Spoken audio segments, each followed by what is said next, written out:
मेरे ख्याल से कढ़ी सबको बनानी आती है, इसमें नया कुछ नहीं होता, बस हर घर में इसको बनाने का तरीका थोड़ा सा अलग होता है। तो आज मैं अपने तरीके से कढ़ी को बनाने वाली हूँ, जो कि घर में मैं ज्यादातर बनाती रहती हूँ। तो उम्मीद रखती हूँ फ्रेंड्स आज की रेसिपी आपको पसंद आएगी। तो चलिए बनाते हैं। तो कढ़ी को बनाने के लिए सबसे पहले हमें मिक्सी का जार लेना है और इसमें हम डालेंगे आधा कप बेसन। यहाँ मैंने बेसन को पहले से छान के लिया हुआ है। साथ में ही इसके 1 चम्मच भर के कसूरी मेथी डालेंगे, आधी छोटी चम्मच धनिया पाउडर, 1 छोटी चम्मच तीखी वाली लाल मिर्च। यहाँ पर लाल मिर्च को आप अपने टेस्ट के हिसाब से डालना, जैसे भी आपके परिवार में तीखा खाते हैं। अब इसमें 1/3 छोटी चम्मच मैंने हल्दी डाली है। हल्दी कढ़ी में हल्की सी ज्यादा पड़ती है। साथ में ही 1 छोटी चम्मच नमक डाला है। मैंने यहाँ पिंक सोल्ट यूज किया है। पिंक सोल्ट जो है हल्का सा नमकीन कम होता है, इसलिए थोड़ा ज्यादा पड़ता है। इसे आप अपनी पसंद के हिसाब से कम या ज्यादा डाल लेना। अब इसमें 2 कप डालेंगे खट्टा दही। अगर थोड़ा सा खट्टा दही आप लेंगे तो जो कढ़ी है वो ज्यादा अच्छी लगती है। अब जिस कटोरी में मैंने दही लिया उसी में मैंने आधा कप पानी लिया और ये भी हम डाल देंगे। तो ढक्कन लगा के आपने इसको मिक्स कर लेना है। आप चाहो तो इन सारी चीजों को हैंड विस्कर के साथ भी मिक्स कर सकते हो। मिक्स करने के बाद हमारे जो कढ़ी का ये घोल है तैयार हो गया। अब इसको हम साइड में रखते हैं। उसके बाद हम आंच पे कढ़ाई रखेंगे और इसमें हम 1 टेबलस्पून सरसों का तेल डालेंगे। आप चाहो तो इसे घी के साथ भी बना सकते हो, पर सरसों के तेल में भी ये कढ़ी काफी अच्छी बनती है। अब सरसों का तेल जब अच्छा सा गर्म हो जाए उसके बाद 1/4 छोटी चम्मच इसमें हींग डालेंगे। मेरे पास थोड़ी टुकड़ों वाली हींग है। अगर आपके पास पाउडर फॉर्म में हो तो आप यहाँ 1/3 छोटी चम्मच हींग डाल देना। आधी छोटी चम्मच इसमें मेथी दाना डालेंगे। अब इन दोनों ही चीजों को हल्का सा भूनने के बाद इसमें 1 मीडियम साइज का प्याज ऐड करेंगे। प्याज को मैंने यहाँ बारीक चॉप करके डाला। आप चाहो तो इसे लंबा कट करके भी डाल सकते हो।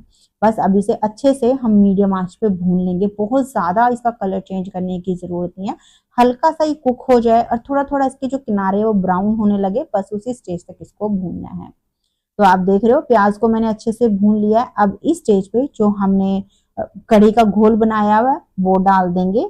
साथ में ही इसके डालेंगे पानी। तो मैंने पानी यहाँ करीबन 2.5 गिलास डाला है। आधा जो कप मैंने पहले लिया था, करीबन 3 गिलास के आसपास मैंने इसमें पानी डाला है।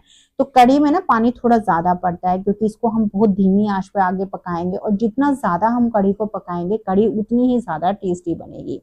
बस अब इसको डालने के साथ में आपने आंच को तेज पे रखना है और इसे कंटिन्यू चलाते हुए अच्छे से पकाना है, जब तक इसमें एक बढ़िया सा उबाल नहीं आ जाता, क्योंकि यहाँ पर कढ़ी का थोड़ा सा फटने का हमें डर रहेगा अभी स्टार्टिंग में। अब अगर आप घर की दही यूज कर रहे हो तो यहाँ पर आप तेज आंच पे भी इसको पका सकते हो। बिल्कुल भी जो दही है वो फटती नहीं है कढ़ी के अंदर। पर अगर आप मार्केट वाली दही यहाँ पे यूज कर रहे हो तो आप आंच को एक बार बिल्कुल धीमे पर रखना और फिर आप उसको लगातार चलाते हुए पकाना। तो जैसे मैं यहाँ इसको पकाती जा रही हूँ, आपने ध्यान दिया होगा कढ़ी अभी गाढ़ी होने शुरू हो गई है और साथ में अच्छा सा में उबाल भी आने लगा है। अब इस उबाल के बाद आपने आंच को बिल्कुल धीमे पे करना है और उसके बाद इसे अच्छे से पकाना है जब तक कि गाढ़ी नहीं हो जाती। बीच बीच में आप थोड़ा बहुत इसको चलाते रहना ताकि जो कढ़ी है वो नीचे तली पे लगे ना। अब जब तक हम कढ़ी को पका रहे हैं इसके साथ में हम पकोड़े भी बना लेंगे, जो कि हमें कढ़ी में यूज करने हैं। तो उसके लिए एक बोल के अंदर हम 5 टेबलस्पून बेसन डालेंगे।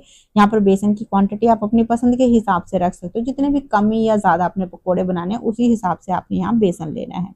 अब इस बेसन के अंदर हम 1/4 छोटी चम्मच धनिया पाउडर डालेंगे, 1/4 छोटी चम्मच हल्दी पाउडर, आधी छोटी चम्मच नमक, या फिर नमक को आप अपने टेस्ट के हिसाब से डाल लेना। 1 छोटी चम्मच यहाँ मैंने हरी मिर्ची का पेस्ट डाला। ये जो हरी मिर्ची मैंने यूज की ना ज्यादा तीखी नहीं थी, इसलिए मैंने 1 चम्मच डाली है। आप इसे अपनी पसंद के हिसाब से डाल लेना। अब यहाँ पर खूब सारा हम धनिया डाल देंगे। बस अब थोड़ा थोड़ा करके इसमें हम पानी डालेंगे और एक मीडियम टेक्सचर का ये जो बैटर है उसको बना लेंगे। बैटर ज्यादा पतला भी नहीं बनाना, ज्यादा गाढ़ा भी नहीं बनाना। अगर आप ज्यादा गाढ़ा बैटर बनाओगे तो जो आपके पकोड़े हैं वो थोड़े हार्ड बनेंगे, वो कढ़ी को अंदर तक सोख नहीं करेंगे। और ज्यादा ही पतला बना दिया तो भाई जो आपके पकोड़े फ्लैट भी बनेंगे और बनाने में भी आपको दिक्कत आएगी। तो इस तरीके से आपने थोड़ा सा मीडियम टेक्सचर का ये जो बैटर है बनाना है और बैटर को आपने कम से कम 3 से 4 मिनट अच्छे से फेंटना है। जितना बढ़िया तरीके से आप बैटर को फेंटोगे ना, इसके अंदर एयर लॉक होगी और हमारे जो पकोड़े बहुत ही सॉफ्ट स्पॉन्ज और हल्के बनकर तैयार होंगे।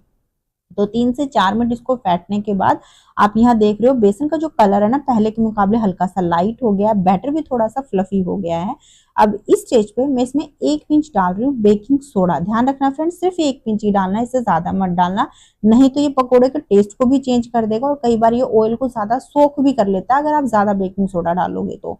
अब बस बेकिंग सोडा डालने के साथ में आपने एक ही डायरेक्शन में चलाते हुए इसको अच्छे से मिक्स कर लेना है। मिक्स करने के बाद ये हमारे पकोड़ों का जो बैटर है तैयार हो गया। अब इससे हमें पकोड़े बनाने हैं, तो उसके लिए यहाँ मैंने पहले से ही कढ़ाई में सरसों के तेल को गर्म होने के लिए रख दिया था।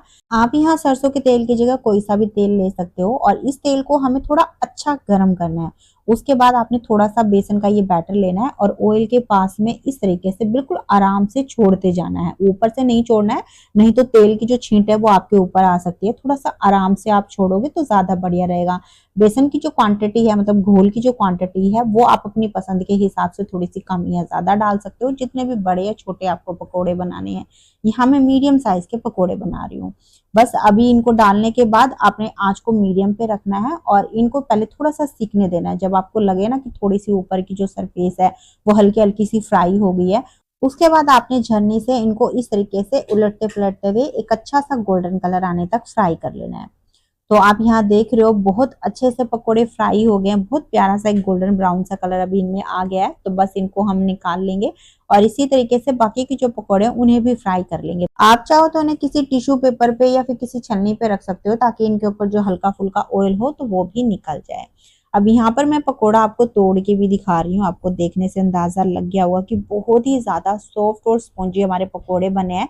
जब इन्हें हम कढ़ी में यूज करेंगे तो ये और भी ज्यादा नरम हो जाएंगे। तो आप चाहो तो इस स्टेज पे इनको आप किसी भी अपनी मनपसंद चटनी या सॉस के साथ खा सकते हो, बहुत मजे के लगते हैं। तो अभी इसके बाद इधर कढ़ी को मैंने 30 मिनट पका लिया है और आप देख सकते हो कढ़ी बहुत अच्छे से यहाँ पे कुक हो गई है। कढ़ी का जो टेक्सचर है वो हमें मीडियम रखना है, ना तो ज्यादा पतली ना ज्यादा गाढ़ी, मीडियम टेक्सचर की कढ़ी होगी।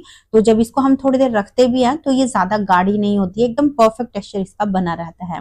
तो अभी इस कढ़ी के अंदर हम डाल देंगे पकोड़े जो हमने बनाए हैं, साथ में ही खूब सारा डाल देंगे धनिया पत्ती। बस अच्छे से इसे मिक्स करके अभी आंच को हम बंद कर देंगे।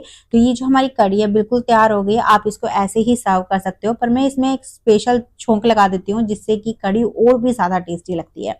तो उसके लिए यहाँ मैंने करीबन 1 टेबलस्पून घी को अच्छा सा गर्म कर लिया है। अब इस घी के अंदर हम 1 छोटी चम्मच डाल देंगे कुटा हुआ लहसुन, आधी छोटी चम्मच जीरा, 4 साबुत मिर्च, आप चाहो तो यहाँ पर हरी मिर्ची भी ले सकते हो। 1 छोटी चम्मच इसमें कश्मीरी मिर्च का पाउडर डाल देंगे, इससे कढ़ी पे कलर बहुत अच्छा आएगा।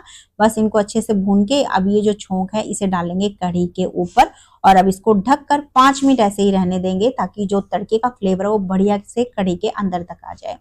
5 मिनट के बाद ये हमारी कढ़ी पकोड़ा बिल्कुल तैयार है। आप देख सकते हो कितने बढ़िया लग रहे हैं देखने में, है ना।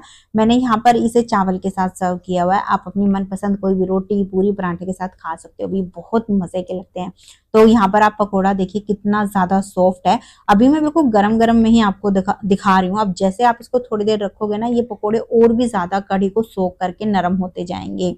तो आप इस तरीके से एक बार कढ़ी बना के देखना भाई, बहुत कम मसाले मैंने यूज किया और बहुत टेस्टी बनती है कढ़ी। तो उम्मीद रखती हूँ आज की रेसिपी आपको पसंद आई है। अगर पसंद आई है तो प्लीज इसे लाइक करना, शेयर कर देना और साथ में चैनल को सब्सक्राइब भी कर लेना। तो चलिए फिर मिलते हैं आपसे एक नई रेसिपी के साथ में।